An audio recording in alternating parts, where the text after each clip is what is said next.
जहाँ social media हो बा किछिटा नेशनल चैनल ये कथा रिपोर्ट करा जायछि जे माननीय ओडिशार राज्यपाल जे पुओ अछंती ललित कुमार से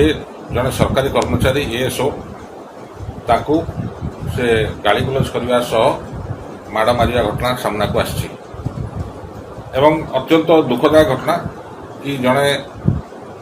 सरकारी कर्मचारी को राज्य जो सर्वोच्च पाहरे प्रथम नागरिक राज्यर राज्यपाल पुओ एभली आचरण कर गोटे सरकारी अफिसर को अत्यंत निंदनीय और दुखदायक। ये कथा होशार माननीय मुख्यमंत्री होती जीए विभाग मुख्यमंत्री एवं गृह विभाग मंत्री एवं से खुद मुख्यमंत्री निजे एवं निर्वाचन ठू आरंभ कर निर्वाचन पर्व पर्यंत बहुत कथा न्याय कथा कही आसछंती साधारण लोक कथा बुझे बोली कही आसछंती। मोर आपण जरिया माननीय मुख्यमंत्री को निवेदन हम जेहेतु से गृह और जीए डिपार्टमेंट मंत्री कि तांकर अधीनस्थ जन कर्मचारी राज्य सरकार कर्मचारी एएसओ असिस्टेंट सेक्शन ऑफिसर से कार्यरत थे माननीय जिला राज्यपाल पुरी भवन रे एवं ताकू डाकी जो भाव में पुओ एसल्ट कर संक्रांत में से पुरी थाना एतला देइछंती मानवाधिकार कमिशन पक्षर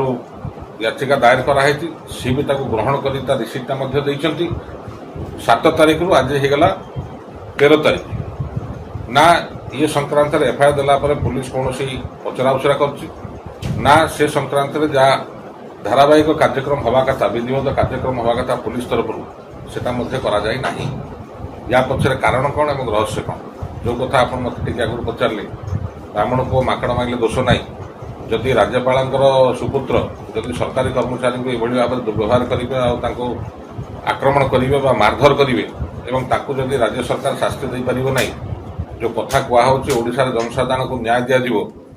यहाँ केतुर शाणित हम और केतुर या लोक विश्वास करेंगे सरकारी कर्मचारी सरकार को विश्वास करेंगे एक प्रश्नवाची। विभिन्न समय आम राजनीतिक दल मैंने आम कर्मकर्ता माने ब्लॉक स्तर तो हो कि तहसिल हो कि जिला स्तर में अनेक समय सरकारी ऑफिसर सागर तेरीमेरी होता है किंतु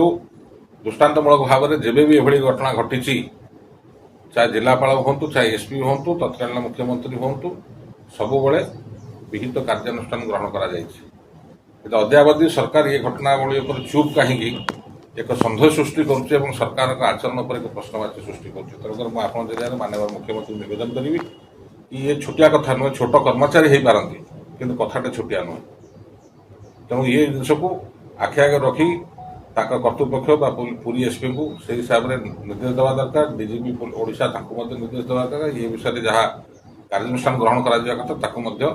ओडिशार जनसाधारण अपेक्षा करछंती कि कौन राज्य सरकार या विहित पदक्षेप नौछंती।